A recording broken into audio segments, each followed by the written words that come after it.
Okay, so kwentuhan session ulit tayo 02, 07, 25. So today, apat na charts lang yung pagkukwentuhan natin. Pero lahat to is net foreign buy. So parang pampagood vibes to. So kahit red yung PSEI, ang daming gumagalaw, ang dami pa rin green.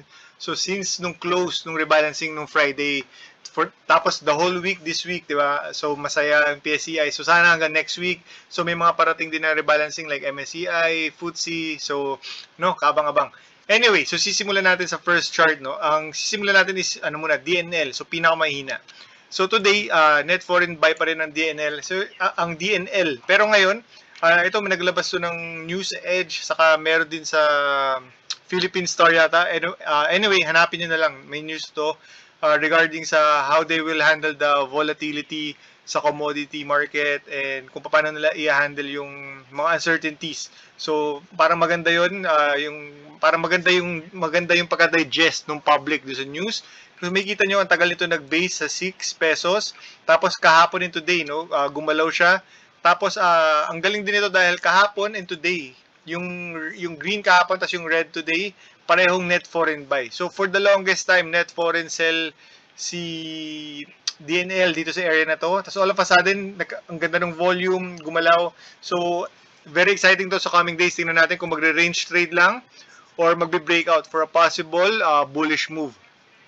So, yun, net foreign buy pa rin siya. So, ang next natin is si Plus. So, ito, sunod-sunod na to, no? Yung tatlong chart na to is puro malalakas. So, papagood vibes na to para happy weekend. So, ito, Plus, sobrang lakas ito. All-time high. Si Plus, 52-week high, all-time high. So, ito, wala nang ipit dito. Ang kalaban na lang dito is yung mga nagtitake profits. So, papansinin nyo, guys, sobrang ganda nung galaw ni Plus. After sa malaking konso, may mga maliliit siya na konso, tapos breakout. So, ngayon, no, sunod-sunod na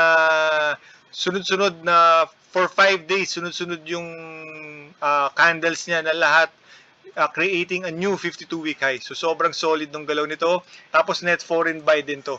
So, itong last 3 charts natin yung perfect example na yung high keeps on getting higher. So, huwag natin pahirapan yung sarili natin if may stock na tumataas. So, yun, medyo maganda sa yun. Kasi normally, ang binibili natin is yung mga sideways or yung mga going down. So, yun, dapat yun yung ina-avoid natin kasi mahirap kumita sa if you're against the trend. Anyway, so ito, lakas ito, no? Plus. So, congrats sa meron. So, ang next natin is si Keeper. Do sa tatlong chart na mga i-discuss natin, ito yung pinakamahina do sa tatlo. Pero still, ang ganda pa rin ito dahil kahapon, for the past 3 days, nag-create siya ng panibagong 52-week high. So, kahapon, tapos today, nag-create na naman siya ng new 52-week high. So, sobrang solid nung galaw nito. Tapos, same as kay Plus, diba? Long conso, mas maliit na conso. Tapos, keeps on getting 52-week high. Tapos, ito si Plus, ganun pa rin. Ay, si Keeper pala, sorry. Ganun pa rin kasi lagi itong net foreign buy. So, yun, no? Congrats sa merong Plus. Tapos, yung last natin is si AP. Ito si AP yung second kay Plus na malakas. So, ito kasi, hindi siya 52-week high. Pero hindi siya all-time high, pero 52-week high siya. So sobrang ganda rin ng konso nito.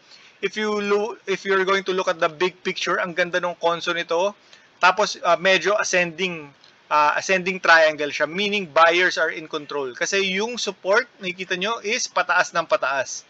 And at the same time, if makikita nyo, sobrang ganda ng konso dito kasi significant level yung binutas niya dyan. Yung binutas ni AP dyan sa area na yan is yun yung previous resistance.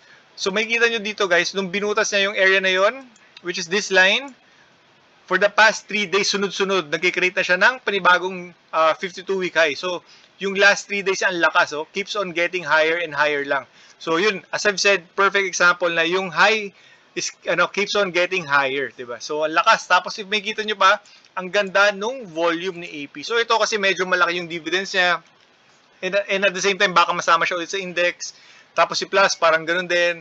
So, ang daming mga speculation and yung mga possible na mangyari. So, yun, no? And at the same time, diba, kasi magsa-summer, so medyo bullish yung mga power sector. Anyway, so that's our kwentuhan session for today. Sobrang ikli lang, no? Papagood vibes. So, yun. Happy weekend, guys.